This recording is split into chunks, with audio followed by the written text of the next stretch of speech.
जोहार साथियों, आज तो सबसे पहले क्षमा प्रार्थी हूँ कि कुछ विलंब हो गया और प्रातः एक शोक की भी खबर आई कि हमारे माननीय प्रधानमंत्री जी को मातृवियोग हुआ। 100 वर्ष की आयु शतायु होकर वो प्रभु के श्री चरणों में उनको स्थान मिला। माँ ही होती है और माँ का जो अर्थी है वो जब कंधे पर चढ़ता है तो सहज ही समझा जा सकता है किस पीड़ा और किस वेदना के साथ उन्होंने हम लोगों को जन्म दिया। ये प्रकृति का नियम ही है, शाश्वत सत्य है कि हर प्रियजन को खोना पड़ता है। हमारी संवेदनाएं आदरणीय प्रधानमंत्री जी के साथ है, उनके परिवार के साथ है, पूरी पार्टी की संवेदना उनके साथ है और जल्द इस मानविक पीड़ा से वो उबर पाएंगे, ऐसा विश्वास है। कल आप लोगों ने देखा कि सरकार ने अपना 3 वर्ष का कार्यकाल पूरा किया और आज ही अखबारों में ये सूचना आई कि भारतीय जनता पार्टी के वरिष्ठ नेता और देश के गृह मंत्री 7 तारीख को चाईबासा आने वाले हैं।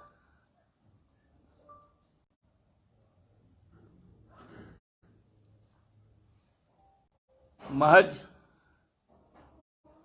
यह संयोग नहीं, ये भारतीय जनता पार्टी का डर है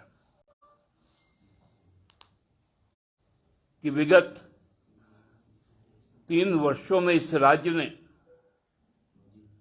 जिस प्रकार के कार्यक्रम तय किए,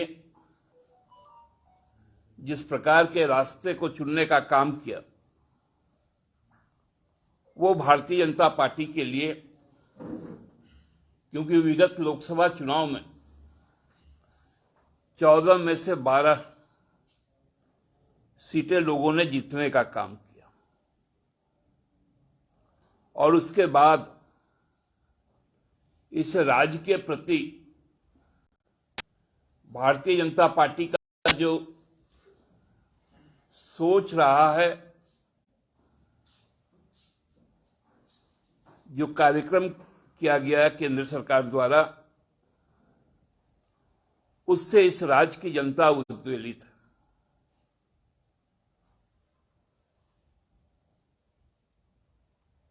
आपने देखा होगा कि इस राष्ट्र का जो मातृ उद्योग जिसको कहा जाता था, मदर ऑफ इंडस्ट्री, वो किस प्रकार पिछले 8 वर्षों में हेवी इंजीनियरिंग कॉरपोरेशन करा रहा है और हमको लगता है कि 1 वर्ष से तो वो मृतप्राय हो चुका है, जिसको हम लोग कह सकते हैं कि ब्रेन डेड की स्थिति में। लोगों को न्यूनतम जो मजदूरी तो छोड़ दीजिए, उनके जो सरकारी तनख्वाह को तो छोड़ दीजिए, दाल रोटी नून चावल के भी पैसे नहीं। वैसे वक्त में भारतीय जनता पार्टी को यह समझ में आ गया कि आगामी लोकसभा का चुनाव कि दिशा क्या होगी और उनका दशा क्या होगा। 16 महीने पहले उनको राजनीतिक क्लास करना पड़ रहा है।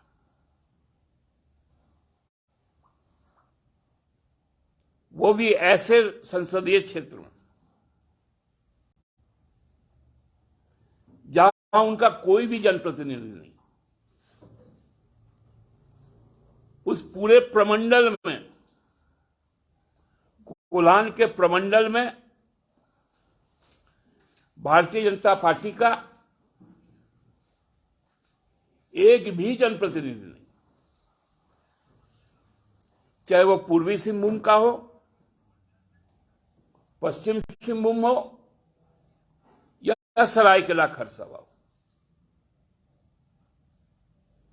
कितना रोष है लोगों के अंदर, ये बातें अब समझ में आ गई है भारतीय जनता पार्टी की। कल का जो हमारे जो प्रदेश अध्यक्ष है भारतीय जनता पार्टी के, वो जिस मुद्रा में कल प्रेस कॉन्फ्रेंस कर रहे थे, आप लोगों ने उनको भी कवर किया।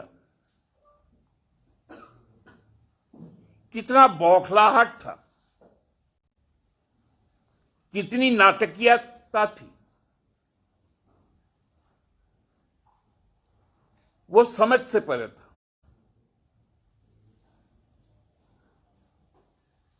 आंखों की भंगिमाएं, हाथों की भंगिमाएं, पूरे शरीर का ट्विस्ट होना, ये साधारण चीजें नहीं है। राजनीति में इसकी बहुत अर्थ निकाली जाती है। जब आप डरे हुए हैं, हताश हैं, वो बता नहीं पाए कि रघुवंश शासन में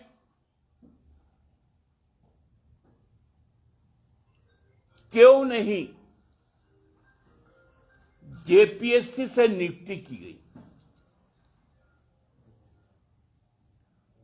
वो बता नहीं पाए कि जिला खेल पदाधिकारियों की नियुक्ति क्यों नहीं की गई। वो ये भी नहीं बता पाए कि 30 वर्षों से लंबित कृषि पदाधिकारियों की नियुक्ति क्यों नहीं हो पाई। क्यों नहीं पुलिस परिवार को सीपीएल का लाभ मिल पाया। कहां गया मोमेंटम झारखंड, कहां गया देश विदेश का रोड शो।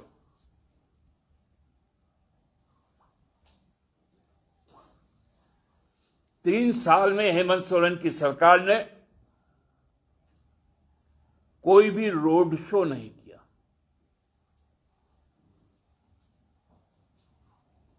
परफॉर्मेंस किया, परफॉर्मेंस। जो रोड परफॉर्मेंस बोला जाता है, जो रोड मैप बनाने का काम किया, जो माइलस्टोन उन रोडों में बिछाने का काम किया, उससे भारतीय जनता पार्टी घबरा सी गई। अब वो डेस्परेट हो चुकी है।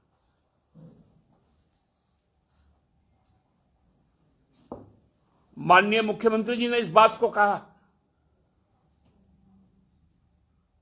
कि जब भी कोई ट्राइबल या दलित या अल्पसंख्यक यदि अपने वजूद के साथ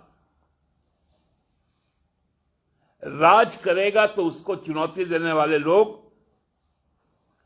बड़ी संख्या में संगठित हो जाते हैं।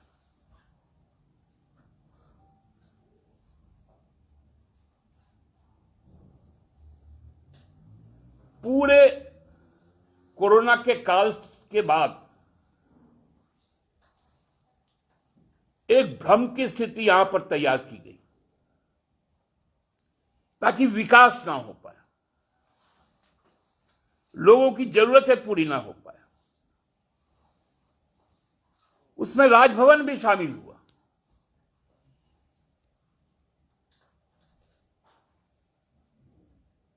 बिना आशय के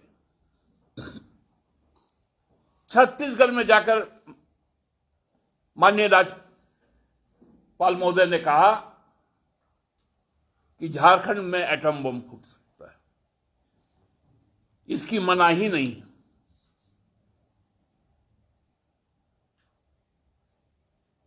केंद्रीय एजेंसियां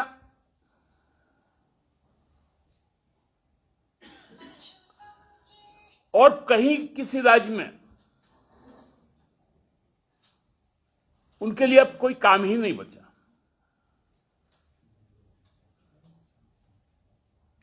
अब फिर नया एक वेंचर शुरू हुआ है, बिहार, एक्सप्लोर बिहार।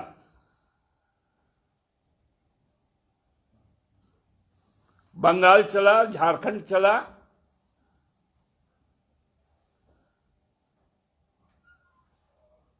लेकिन इससे कोई फर्क हम लोगों को पड़ने वाला नहीं। हम लोग चाहते हैं कि आदरणीय अमित शाह जी वस्तु स्थिति से अवगत हो, पांचों प्रमंडल का एक एक बार बैठक कर ले। सारी स्थितियां आज की साफ हो जाएंगी।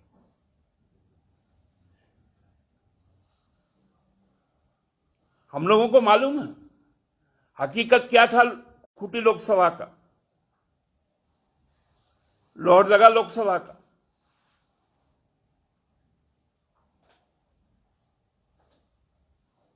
दुमका में क्या प्रपंच किया गया,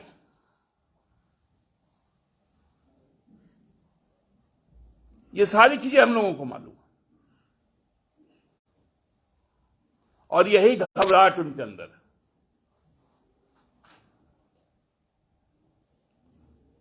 मुझे लगता है कि 2022 अब लगभग 36-40 घंटों में बीत जाएगा और 2023 मैंने पहले भी कहा था कि इस राज्य के लिए नई चुनौतियों के सामना करने के लिए आ रहा है। और मैं अपने राजनीतिक विरोधियों को इस बात का एहसास करवा देना चाहता हूं कि विगत 50 वर्ष 1972 से 2022 जब तक झारखंड मुक्ति मोर्चा का संघर्ष रहा, आप लोगों ने देखा है कि एक से बढ़कर एक हमारे लिए चुनौतियां पेश की गई, हमले हुए। हम उतने ही प्रखरता के साथ आगे आए, हम उतने ही मजबूती से उसका मुकाबला किया, चाहे वो गुरुजी के साथ हुआ हो या पार्टी के अन्य नेताओं के साथ। इसलिए 2023 राजनीतिक तौर पे हम लोगों के लिए संकल्प का वर्ष होगा कि 2024 झारखंड से भारतीय जनता पार्टी का मुक्ति का वर्ष बने। इसको लेकर हम लोग आगे बढ़ेंगे। आज इतना ही कहना था। कोई यदि आपके सवाल है चाईबासा के बाद राजमहल का भी दौरा सुनने में आ रहा है अमित शाह जी का, तो बाकी जो 2 बच्चे सीटें हैं क्या उसी पे केंद्रित कर रही है भाजपा? ये मान के चलिए 12 तो मेरा है ही, 12 आ ही जाएगा, तो 2 के लिए मेहनत है। देखिए, अब राजमहल में भी जाना चाहिए उनको। राजमहल में भी गंगा में बहुत पानी बहता है। आज इसका समीक्षा भी हो रहा है कलकत्ता में। साथ साथ खूंटी भी आना चाहिए, लोहरदगा भी आना चाहिए, रांची भी आना चाहिए, हजारीबाग, गिरिडीह, धनबाद, पलामू, चतरा। अब ये द्वार द्वार उनको भटकना पड़ेगा। वेलकम टू चाचा मामा दंगल।